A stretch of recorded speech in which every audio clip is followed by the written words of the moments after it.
Oops. After I finished the last stitch, I remember now, after I did the last stitch, I left it and I went and did a few stretches, but I didn't finish it.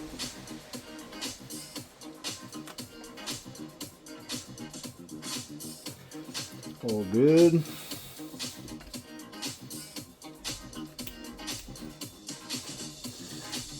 Alright.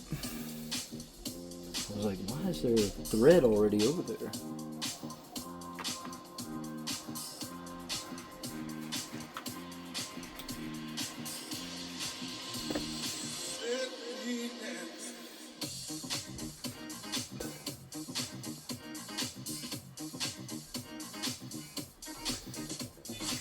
Right now I'm stretching the thread out on both sides to measure them. Teja! Okay.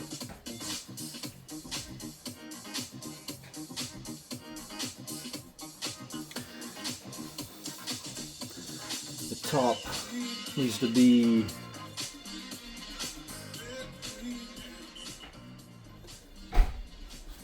I guess I'll pause it for a second. All right. Here we go. Yeah, the top thread needs to be a little bit longer. Actually about that much longer than the bobbin thread.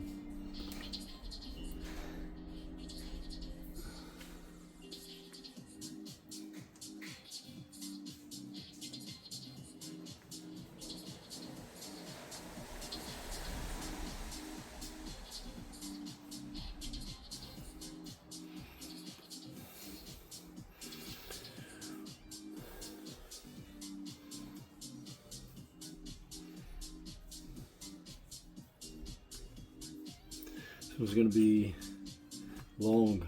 I'm going to do the entire seam in one go.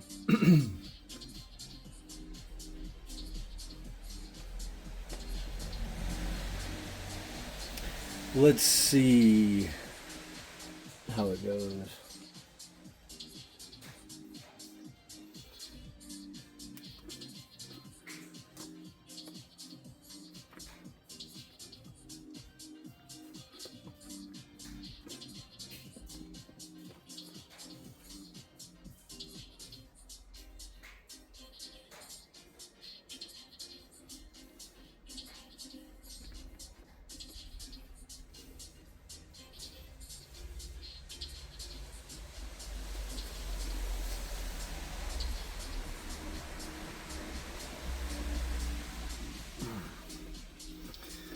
Start wearing this. It's tempting to not wear it because I do have better movement and touch without it, but it does hurt.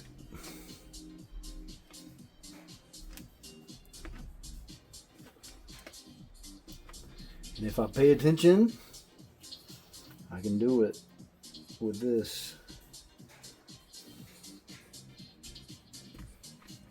Or rather, if I don't pay attention, actually.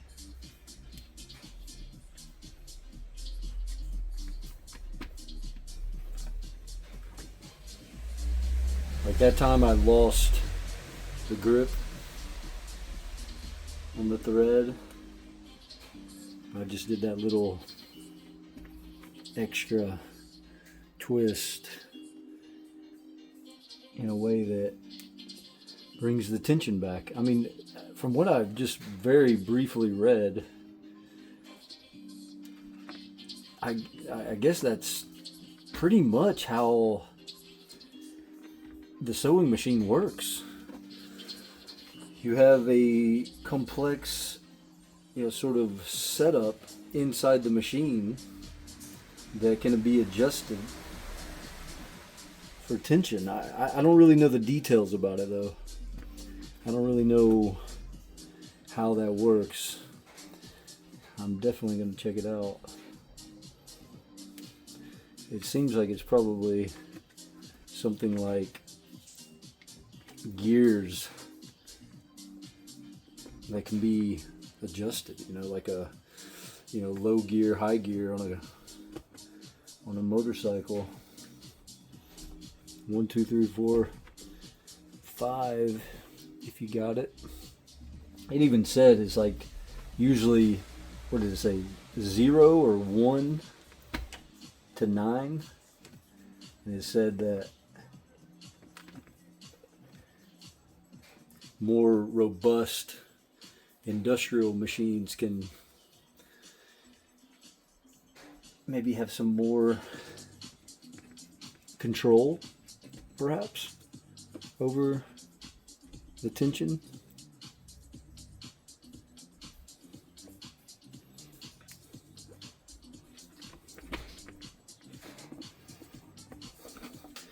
It is funny how you saw how quick that one was, but when if I don't do it really fluidly, that little maneuver, then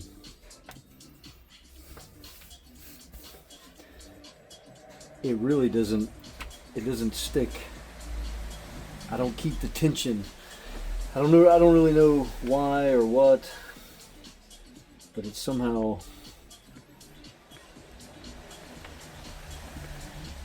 because of the movement like that, everything stays tight, doesn't lose friction.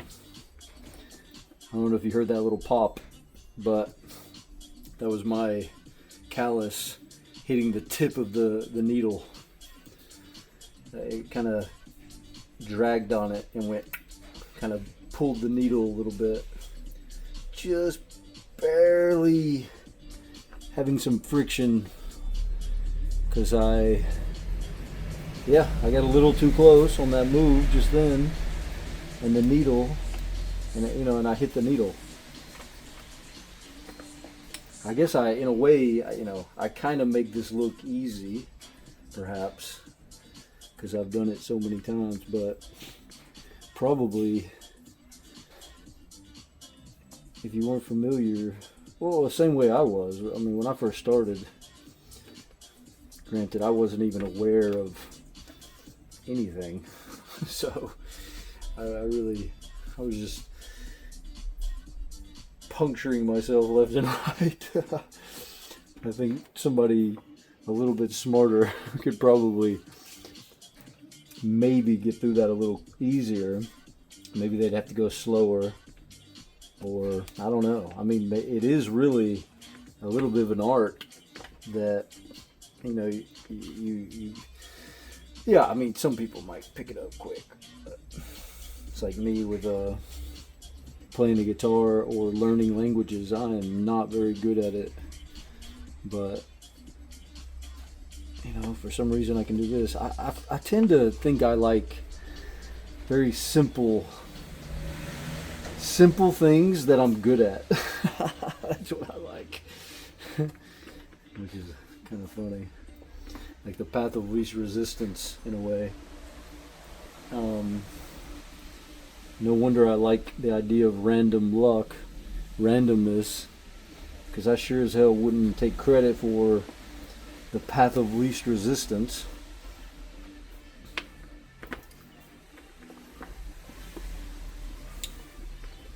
It's sort of, maybe proud in the sense that I recognize that, but understanding that I didn't make myself lucky about it.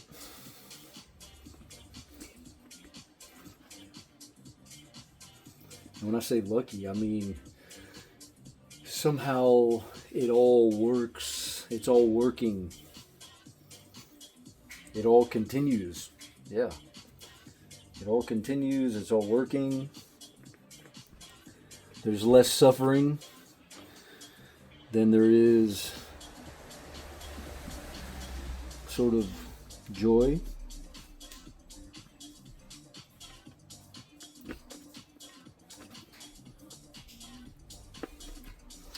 cruising.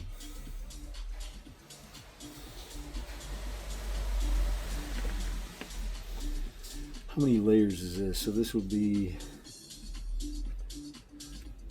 2, 3, 4, 5, 6. 6 layers, yeah. I think that's the kind of the maximum at the moment for any of this. 6 layers.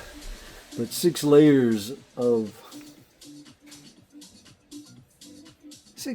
this fabric, yeah, well, you're seeing it. I mean, it's not crazy. You can tell when it's crazy. When it's crazy, it's the needle just doesn't want to go through, you know, and you're sort of on the edge of breaking the needle,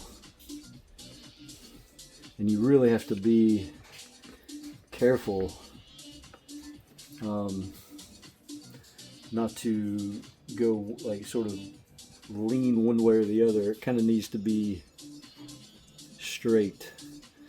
Your pressure needs to be very, you know, as straight as possible.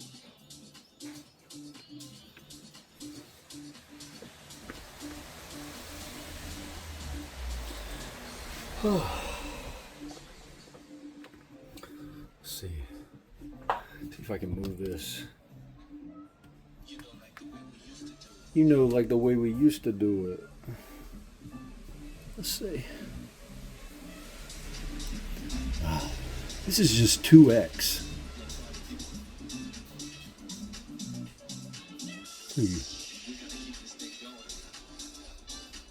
Let's see.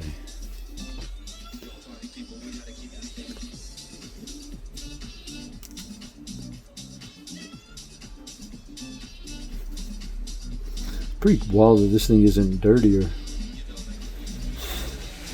Actually, I don't think I've ever cleaned it.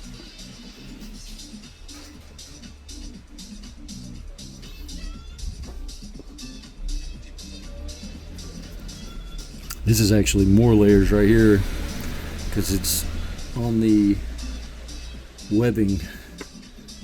The webbing is almost never difficult to pierce. I don't think I've really... Layers of like polyester, really dense polyester webbing can be difficult.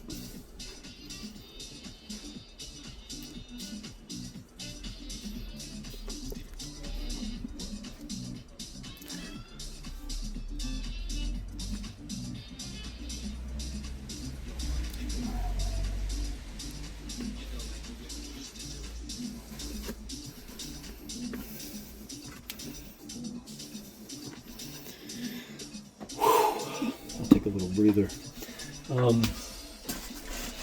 This fabric right here, this fabric is from a kite surfing kite. This fabric is crazy dense, really strong. This is actually the, you can see, like, this is the part of the kite that the inflatable bladder goes into, so that it creates a lot of pressure. So this needs to be incredibly strong. This is really tough to sew. Even one layer takes a little bit of pressure, and then, you know, like this edging, the binding that they do, this fabric is really tough to sew. I mean, the machine that they have to do this is pretty ridiculous. Look at that. This is where I think I got the original ZIGZAG from, but as you can see, like, they don't even do a double reverse zigzag. What they end up doing, they do a double reverse on, do they? Sometimes on their cordage, they'll do a double reverse when they're putting cord on cord. It's hard to explain. Let's see. I don't have any of the cord here, except on the bag. I'm not going to deal with it. Oh man, I need to take a little breather.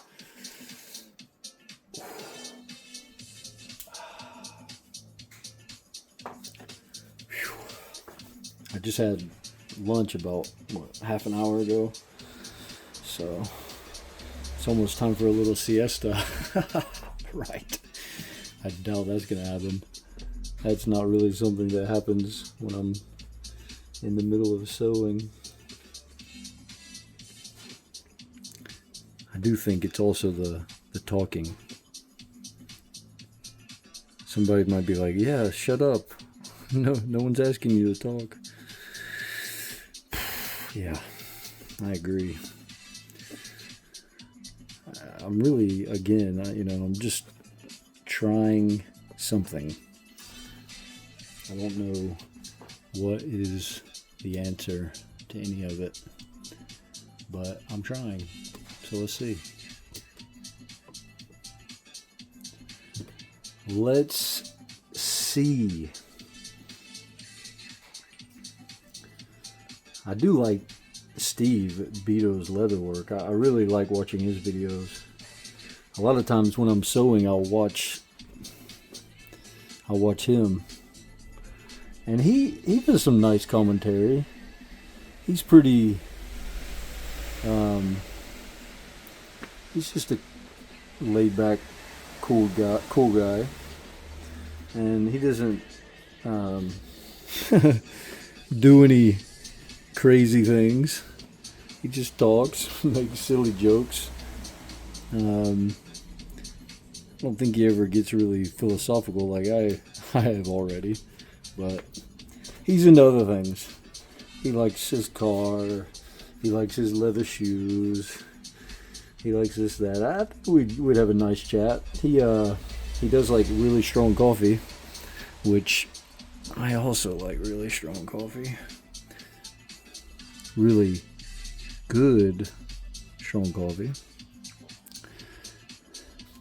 That being said, good is relative, isn't it? I do a very simple way of making coffee. I boil water, and I have coffee in a container, and I pour the hot water into the container with the coffee, and I stir it, cover it, and then let it sit for maybe, I don't know, 10, 15 minutes, depends. And that's it. And I pour it. Sometimes you need to strain it. Sometimes you don't need to strain it until the very end.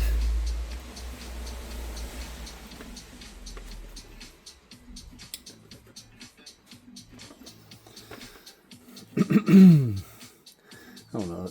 Again, path of least resistance. I think that might be... It's one of the easiest ways to make a good amount of coffee. When I make cold coffee, it's also very easy. I do the same thing, except I don't boil it. The water, I just pour cold water into a... Oh, the power just went out. Pretty funny. Let me check that. Unplug my phone. The power just go out? What happened?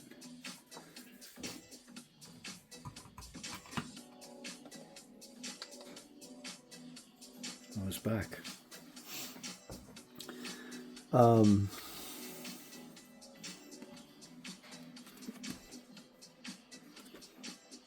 What was I just talking about?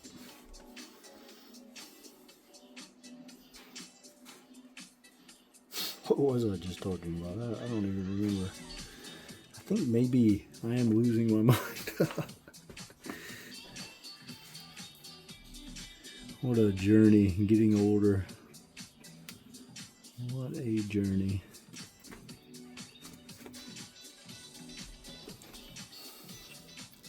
What a journey. There's no way where you'll go that will be, or could be, I guess, yeah, more interesting than getting older, but I guess the two aren't exactly mutually exclusive. Oh yeah, I was talking about coffee. Yeah, cold coffee. Yeah, I just pour cold water in the container with a lid, and I have a container that I can close up and shake. So I just put the coffee in, cold water, shake it up, put it in the fridge. That's it. That's all she wrote.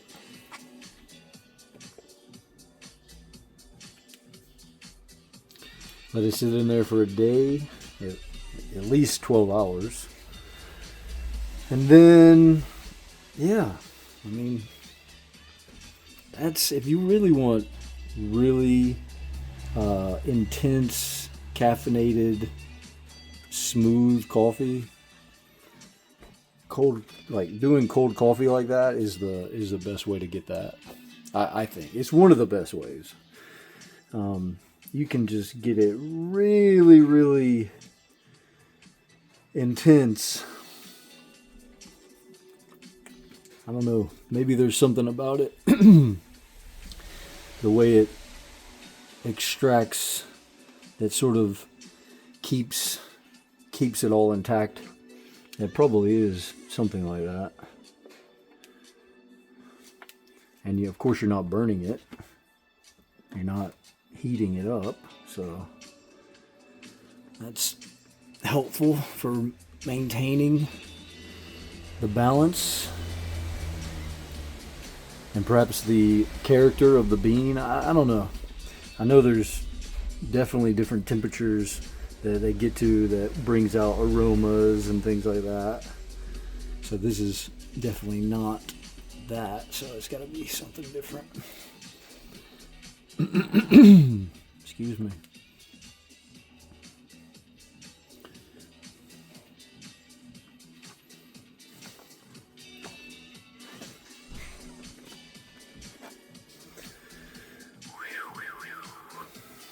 Else is gonna get this bag quick.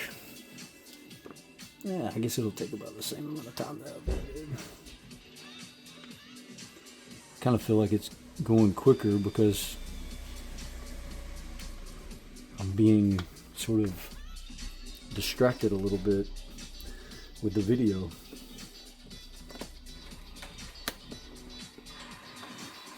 I'm gonna pause it. Okay. The neighbors were just leaving.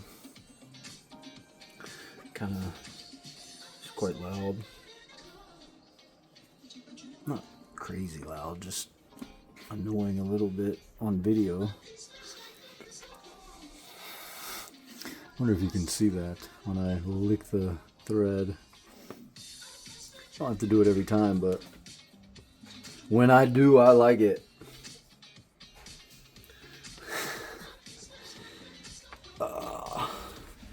Yeah, Steve Abito's Leatherwork. He's really a master craftsman. And the other guy, what is his name? It's crazy how I can't remember his name. My memory. Jeez, what is happening? This is so-and-so with Tring Shoe and Repair. Okay. This is so-and-so with Tring Shoe Repair. Clint? No, not Clint. Trent? No. I don't know, man. God, what is wrong with me? Alright, before I continue on that, let me just see if I can find it. Tring Shoe Repairs. Let's see. He's got let's see how many new videos he has. 319,000 subscribers. He really blew up.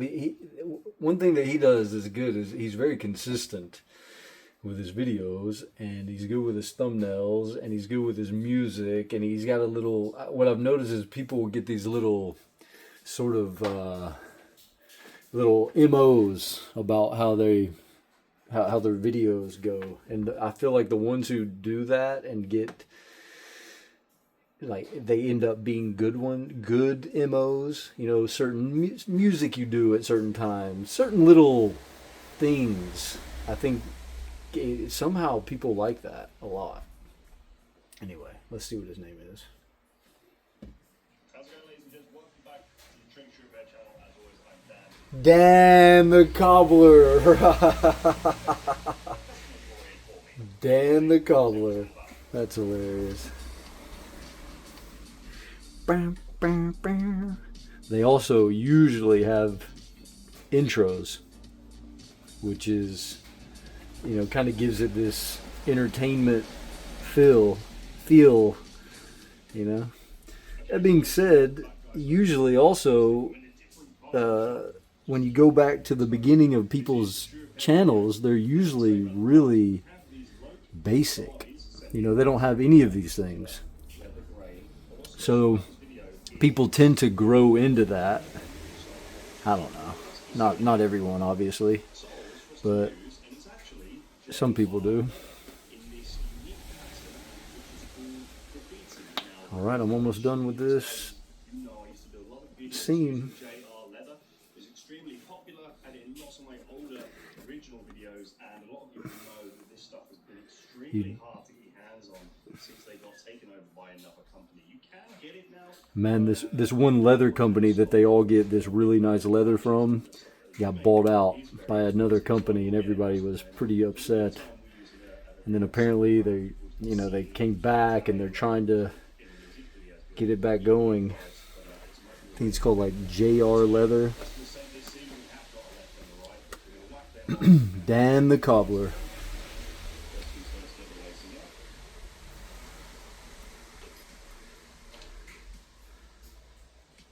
Another thing I've noticed, which is probably a bad thing for my channel, would be is most people don't discuss things philosophically. They sort of don't go there, if you understand what I'm saying. You know, it's like people don't come to their channel to hear their philosophy, and I get it. I don't know. I mean, I do get it. You know, who wants to hear someone else's philosophy? We all have a philosophy, and it all stinks. So again, similar to the heel blocks, this is crumbling away. So these shoes have seen some use, basically. Some use, or some age. Alright, this I'm gonna need to. Sometimes you got to.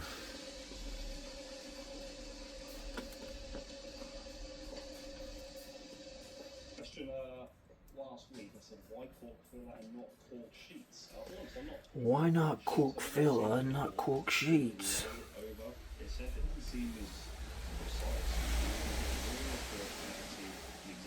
When you can't get a good grip with your fingers.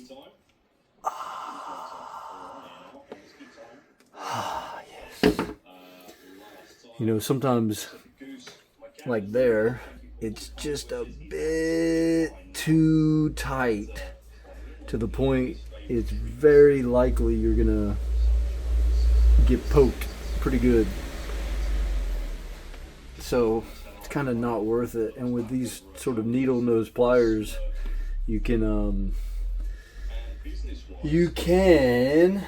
Dan, you can get a better grip.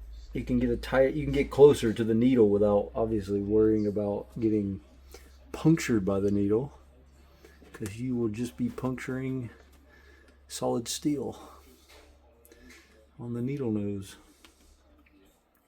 Yeah, you can get a better grip as well. I don't need to do it most of the time, but there are times where it is very helpful to not get poked. Ah, yes. And once you've got a hole in there, I don't know, it's, I need to do it again.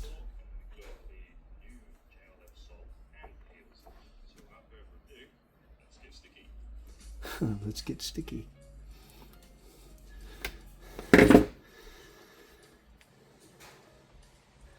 Boom.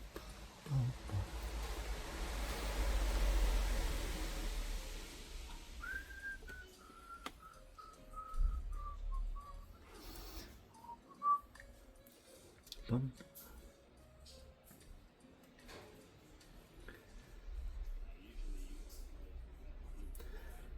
That's one thing that Steve at Beato's Leatherwork doesn't really do. He doesn't really do any sort of gimmicks too much. Not gimmicks, but like the same tunes, or I don't even think he has like a real, he doesn't have an intro either.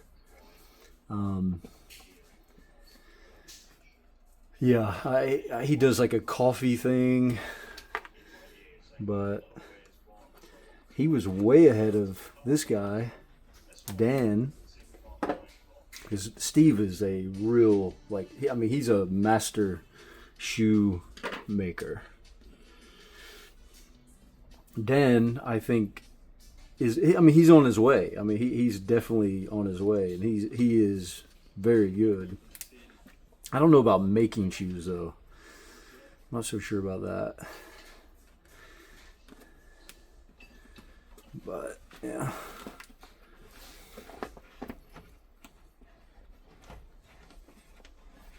But, yeah, Dan took him way over. But they kind of play off each other as well sometimes. They know about each other, of course. All right, that's it.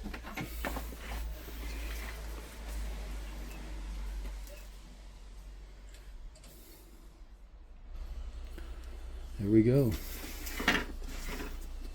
So this is the front bottom seam. The bottom is finished. Beautiful. Beautiful. All right, here we go.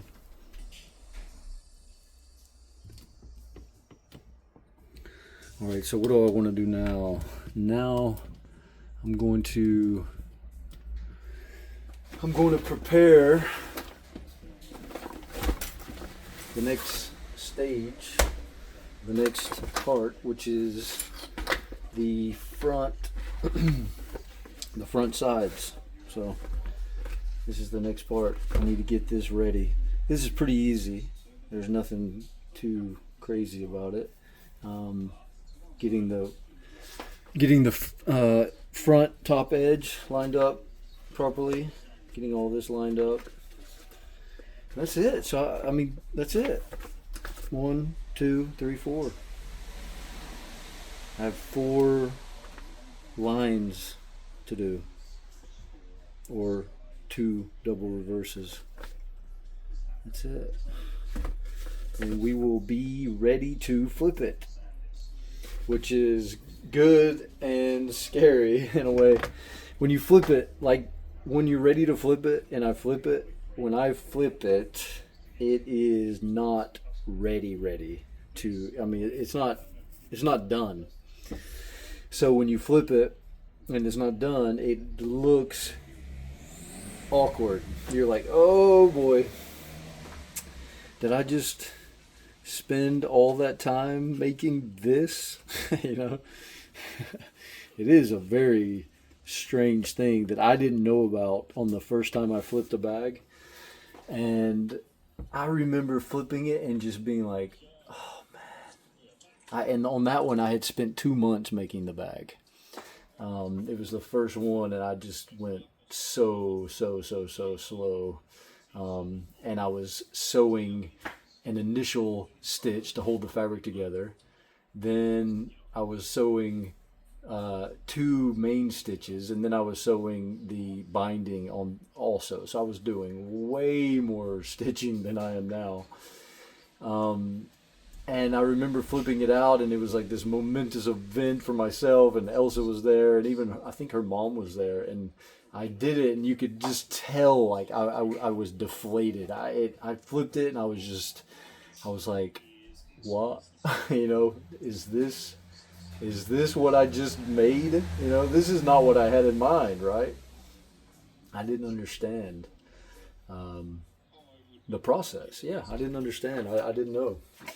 So then it slowly like came together, and then all of a sudden I was like, oh yeah, now we're talking.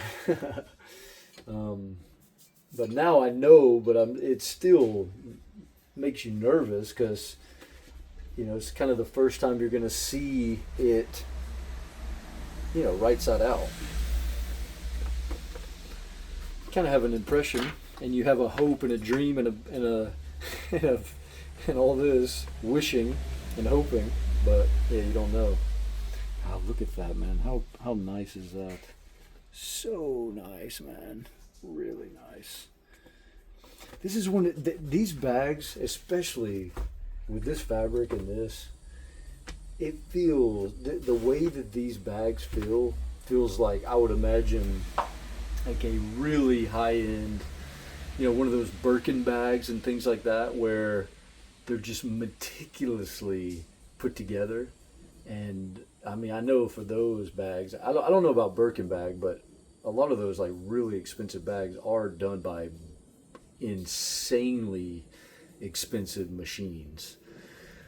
We're talking like robotics precision, laser precision, and just kind of how they're almost all like a shell. You know, there's sort of this shell that sort of sits on top of a shelf, and it's like lit up, and it's just this sort of perfect specimen kind of thing. You know, it's just the way I feel. I mean, it feels like, you know, it's crisp, it's light, it's brand new, it's not complex, it's like exactly a bag, you know? Anyway, alright, enough of that bullshit. Excuse me. Alright, what am I doing? Focus. I don't think I'm going to record this. I'm going to probably do this off camera, give myself a little break of talking. I'm just going to get this ready for the stitch. So, here and here.